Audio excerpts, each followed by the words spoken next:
the Sepia Scholar, and I decided to take y'all with me on my walk. And at the meantime, we can chat about Ready to Love and the reunion part one.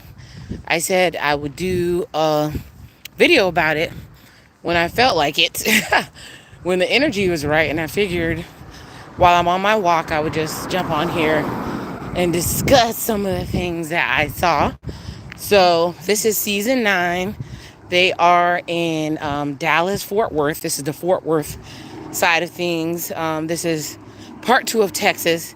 I think that they're going to Philly next. So if you don't know what this channel is about, it's about reaction reviews and grown-up conversations. And let's talk about the reunion. I'm not doing a blow-by-blow recap. I'm just expressing how I feel about what I saw on my screen, because that's where I'm at with it with these reality dating shows. But either way, if I remember off the top of my head, well, first of all, the whole season was trash. I'm surprised that this show that's supposed to be built on young black professionals finding love, that's not supposed to be on the ratchet side of things, has turned into what it is now, which it's become very, very love and hip hop. Yeah, love and hip hop, grown people edition. I'm pretty sure people are going on here for promoting their businesses, be seen on TV, seen on OWN, because at this point it's not really about love.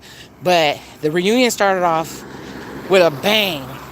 They started off with Patrice and Alonzo in his dang on Willy Wonka suit and hat, looking a mess. And they were sitting there talking because they chose each other at the bridge. Patrice, who looked like Lydia from Beetlejuice, with the lace and the tats and the looking half dead. She's a pretty girl, but I don't even know what the hell was going on with the fashions. Started tearing up when they were talking about the show, and what happened after the show. Apparently, they decided to become exclusive, and it took 3 days for it to go to hell in a handbasket. So apparently she showed up he gave her a key to his place, and he said, here you go, we're exclusive. She shows up to his house unannounced, which is a bad idea. And there was a girl there. And come to find out, it's one of his friend girls that he claims he doesn't do anything with. He kept emphasizing the fact that he didn't do anything with the girl. They were just friends. Something happened with his Jeep, and he needed to go get groceries, so he called this friend girl to come there at 10 o'clock at night to go help him get groceries. Okay, great. Sounds suspect already. He was more emphasizing that Patrice showed up in a different car, but she owns a car service. So I would not be surprised that she showed up in a different car, and that's how your ass got caught.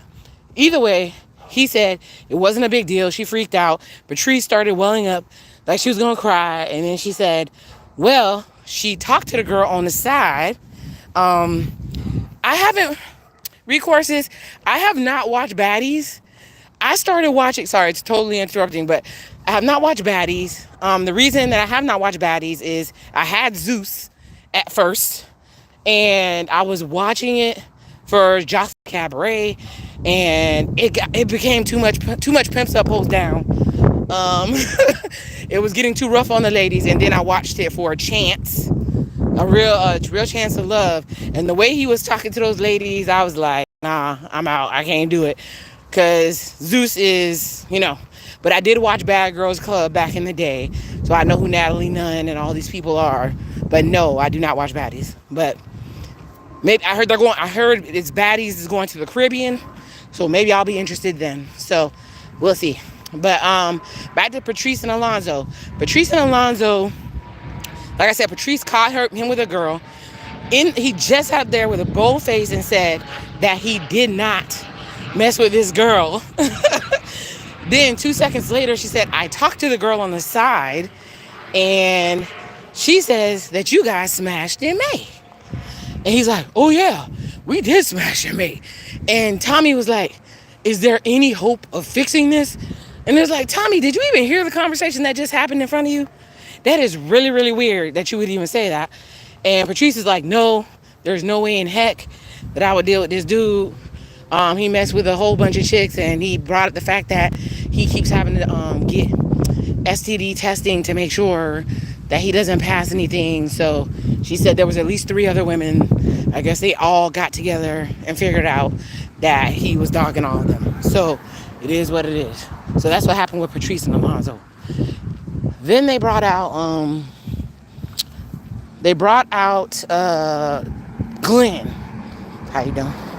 They brought out Glenn. He never showed up to the show, but got like 30 minutes of airtime. He was most of the reunion, which lets me know they didn't have any content. Yeah, they brought out Glenn. Glenn said he didn't show up because he was in a wreck after picking up his son. And he also said that he had social anxiety, and that's why he didn't show up. So Tommy, he said, I just showed up because I didn't want to get fined, which was hilarious. Tommy said, okay, I'm going to have you do a speed dating with all the other ladies to see if any of them like you.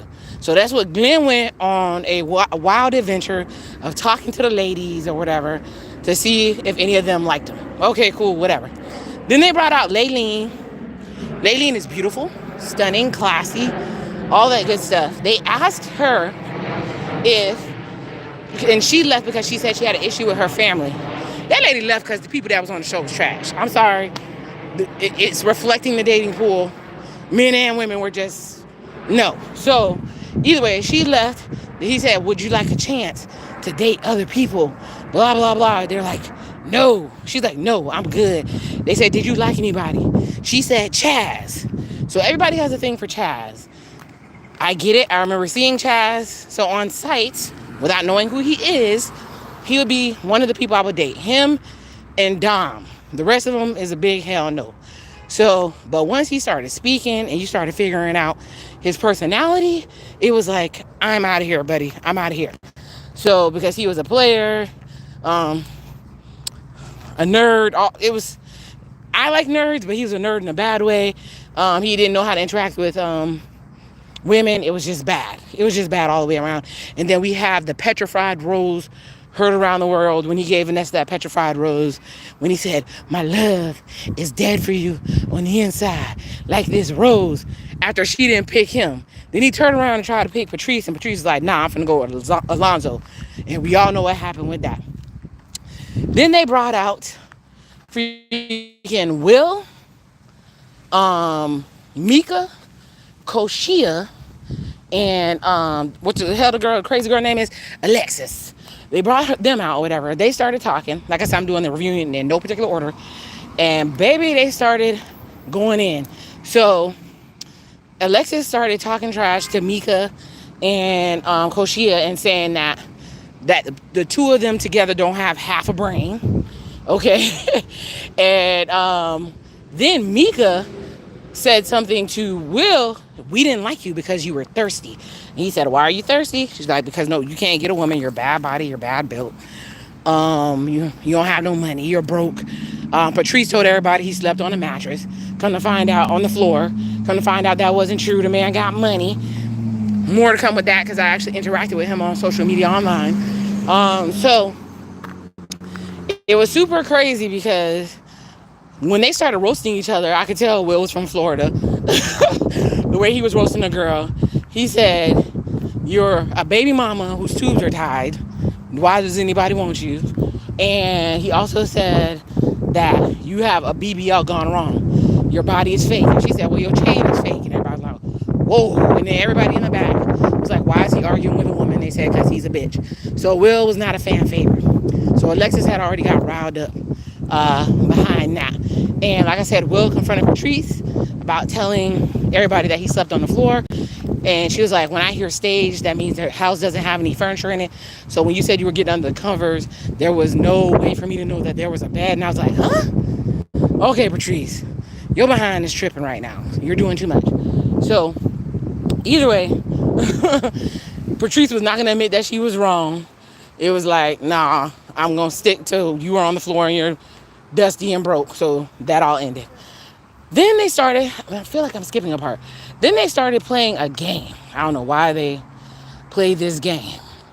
But it was like, who said that? Which is a ripoff of Real Housewives of Atlanta. Portia did that. You know that meme. Who said that? Who said that? Who said that? That's where they got that from. So they started saying terms that people said, and you had to guess who said it. So one of the things was, who said that Will, because there's Will and William, who said that William was big and goofy and looked like Jeffrey the Giraffe from Toys R Us with a mix of Forrest Gump? Who said that crap? April. She didn't apologize. She even looked shocked that she said it. Everybody was looking crazy. Then there was somebody who said, it's going to be a little bit X-rated. So there was the whole debacle with liking to be choked versus being spanked. That Alonzo asked Koshia that, and she felt it was inappropriate. And Koshia was like, two dudes could ask her, LaRon and Chaz, which means Koshia probably messed with LaRon and Chaz. Yes, LaRon and Chaz, because she said they could ask her, which means she has an intimate relationship with both of them and they're best friends. And Alonzo was goofy and lame and shouldn't be asking her that. But anyways, the person who said they don't want to be choked, but they will be spanked was Rashina. Okay, so they're playing around, whatever. Then they got to somebody saying that LaRon was the biggest snake on the cast. And LaRon was like, it was probably Alexis. And Alexis started popping off because you know how they have beef because LaRon is mad with Alexis because he got Alexis voted off because as revenge for Koshia being voted off. And Alexis, like, she didn't even say that, but she started popping off. She was cussing everybody out. She told Mika she was going to fight her, jumped up. Justin told her to sit down and be quiet. I didn't like that because he's a whole dude. But they had to drag Alexis out of there. Will went to go try to talk her down. And she was like, bump that. Everybody can get it. I spent a whole rack. And she didn't look like she spent a rack for the crap that she had on. But I spent a whole rack to be treated like this. I told you guys I never liked Alexis because I think she gets by with things because she looks how she looks. It's pretty privileged. She got a whole Punky Brewster, Tia and Tamara, happy-go-lucky look. But when she starts talking, it's disgusting. When Will tried Koshia, she said the dudes know who to try because they fast, insinuating that she was fast. But then when Jonathan pretty much sat her on that D and wrapped his arm around her during a game inappropriately, which nobody ever talked about, she felt all offended and sad and stuff. So it was full of crap. That's why nobody defended her but she called LaRon a dork, lame, all types of crazy stuff. So the fight busted out or whatever. But like I said, I actually interacted with some of these people online, and the problem is that according to Will, who's from Pompano, from down here, South Florida, he said the reason that Alexis popped off so bad is because LaRon called her a cokehead. That's wrong, Lord. LaRon called her a cokehead, and everybody was talking crazy to her, and everybody noticed that none of the women came to her defense is because she was male identified and being a pick-me the entire time. So of course no woman would come to her defense, and you turn around, you cussing out all the dudes, so you didn't have a friend in sight. But supposedly she left after the reunion. There's a whole part 2 coming out next week. Another thing is, OWN showed a clip where April finally confronts Lamar. Ugh, Lamar is so gross. Lamar had potential until he started talking. So Lamar pretty much, in his missing side tooth, was on here talking trash to April. April was saying that she was too accomplished, and when he taught her, he felt like he would hire her, and she read off her resume, and she called him a whole bum. And so when that clip was played again, she was like, he once again said, I dismissed you or whatever. And she was like, no, I'm ready to love you. You need to dismiss yourself. Come on, so how can somebody with a missing side tooth dismiss somebody or whatever? And made some type of comment. She was like, you need to get your mama to go get you some dental insurance to help your ass out because that's who you live with. He never corrected her. So I'm thinking that man lived with his mama. But either way, that's what happened on the reunion. Let me know what you think. I just want to jump on here real quick and talk about it. Let me know if you've been enjoying the season. Ready to Love, season 9, Fort Worth, super ratchet, super ghetto. It was supposed to be about love, but it's turning into baddies. Everybody's swinging on each other. Let me know. With that being said, I'm heading on out and finishing my walk. Love y'all in real life. Hope you guys be blessed.